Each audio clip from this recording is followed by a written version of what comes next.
Salut à tous, c'est Jean-Marie, bienvenue sur la chaîne. Aujourd'hui, je vais vous parler de Facebook Coin et de ses impacts microéconomiques et macroéconomiques parce que on a tendance à trop l'associer à son aspect crypto-monnaie et l'impact que ça pourrait avoir sur la valeur future du Bitcoin, mais on omet de parler des impacts sur l'économie en général. Parce que ce que propose de faire Facebook, c'est pas du tout de combattre le Bitcoin, mais plutôt de combattre le dollar, et ça devient une menace directe pour l'ordre établi et pour les banques en fait, même plus que le Bitcoin, ce que je vais expliquer dans cette vidéo. Avant d'aller plus loin, je dois vous expliquer ce que c'est que la rémittance.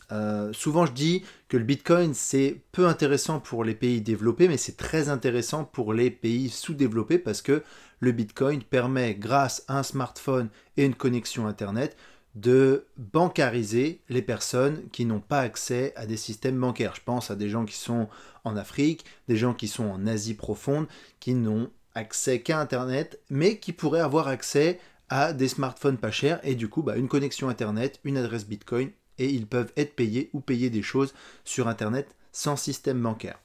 Maintenant, imaginez que tout ça, c'est bien plus simplifié encore avec simplement la création d'un compte Facebook et mettre de l'argent sur un compte Facebook. C'est ce qu'essaye de faire Facebook et ils y travaillent activement. La rémittance, c'est le total de l'argent envoyé à un pays. Par exemple, en France, il y a une communauté philippine assez importante qui envoie de l'argent aux Philippines, à leur famille, souvent restée dans l'archipel. Pareil pour l'Amérique, où il y a énormément d'argent qui vient d'Inde, enfin de personnes indiennes qui renvoient de l'argent en Inde.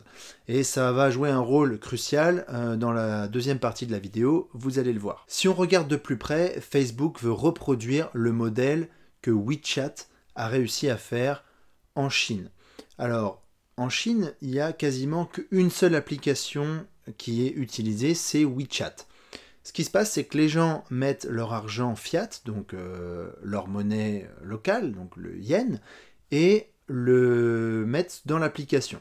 Alors au début, ils mettaient leur argent dans l'application, ils faisaient ce qu'ils avaient à faire, ils achetaient des petits produits, ils achetaient un service, et ils repassaient en monnaie classique. Seulement, WeChat a réussi un tel tour de force qu'ils ont permis à plein de services de se greffer sur l'application, et donc maintenant vous pouvez mettre de l'argent classique dans l'application WeChat, donc on va dire les WeChat Coins, même si c'est pas des coins en crypto-monnaie, mais c'est des points WeChat, et vous pouvez payer votre coiffeur, vous pouvez acheter votre baguette de pain, vous pouvez payer votre loyer.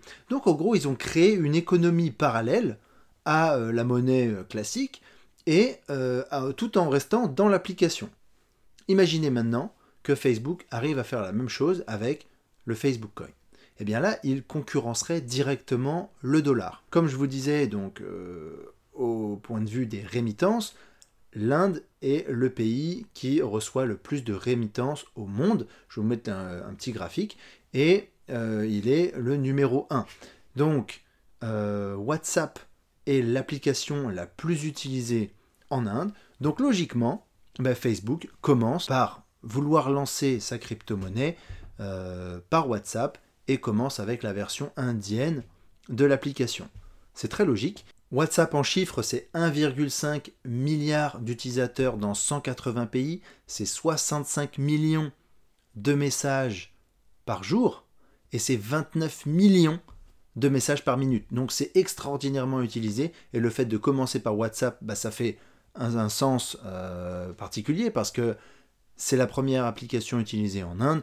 Donc imaginez si l'utilisation d'un Facebook Coin pourrait permettre de rembourser facilement un ami ou d'envoyer de l'argent d'un pays à l'autre en payant pas beaucoup de frais et de manière instantanée, ça peut changer la face du monde. Actuellement, le prix moyen, le frais moyen pour 200 €, c'est 14 € par transaction. Donc c'est extraordinaire et si on réduit ça à quelques centimes, ça pourrait changer la vie de certaines personnes. C'est pour ça que je dis, dans les pays développés, ça ne change pas grand-chose, le Bitcoin ou un Facebook Coin. Mais dans les pays sous-développés, c'est extraordinaire parce que vous donnez 14 € de plus à une famille en Inde, bah, c'est peut-être 3 ou 4 jours de travail gagnés en fait. Donc c'est là où enlever les intermédiaires fait beaucoup de sens dans l'utilisation de la blockchain et dans la réduction des coûts, parce que quand vous utilisez une blockchain, des smart contracts, eh ben, il n'y a plus d'intervention humaine. Je ne dis pas que les 14 € c'est du vol, hein, quand vous faites un transfert de 200 €, parce que il y a des banques qui sont en train de discuter entre elles, souvent des continents différents, donc il faut faire matcher les informations, il faut qu'une personne physique fasse le transfert, donc tout ça c'est des coûts engendrés, et ça prend du temps et de l'argent. Et là on propose que ça prenne plus d'argent, ou quelques centimes, et que ce soit instantané.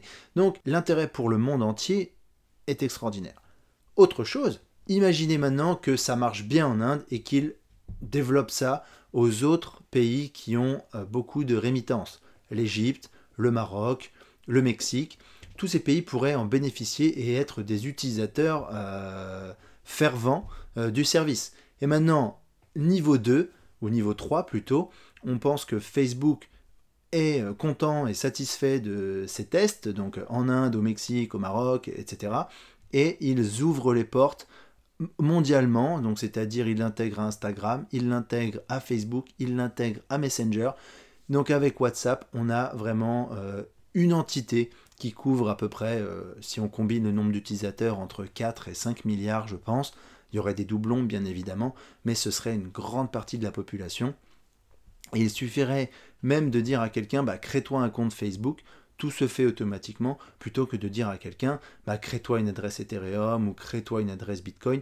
On enlève les frictions. Et c'est le problème de la crypto-monnaie en ce moment et du monde de la blockchain et des cryptos, c'est l'ergonomie et de l'utilisation en fait. Hein.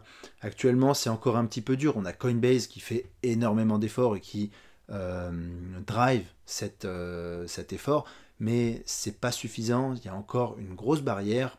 L'utilisation de clés publiques, clés privées, c'est difficile. Avoir un trésor, un ledger, il y a quand même beaucoup de concepts à comprendre.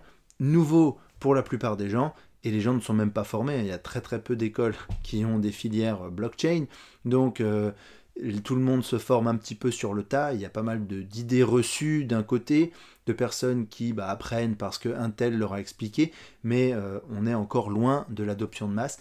Et une application comme la Facebook Coin qui permettrait de rembourser des gens, envoyer de l'argent simplement, ou même simplement rémunérer des créateurs de contenu ou des annonceurs pourrait changer la face du monde. Donc, qu'est-ce qui va se passer pour synthétiser, WeChat, le système de WeChat est reproduit par Facebook, c'est-à-dire que vous allez être un coiffeur, vous allez vous greffer sur le système, vous allez être une boulangerie, vous allez vous greffer sur votre système, sur le système de Facebook, vous allez mettre en tant qu'utilisateur vos euros sur la plateforme, vous allez transformer vos euros, vos dollars en Facebook Coin, vous allez ensuite payer votre coiffeur en Facebook Coin, parce qu'il les accepte, le coiffeur va pouvoir lui payer derrière sa baguette de pain à sa boulangère en Facebook Coin, la boulangère, elle va pouvoir payer son loyer en Facebook Coin, et on a la création d'une économie parallèle qui pourrait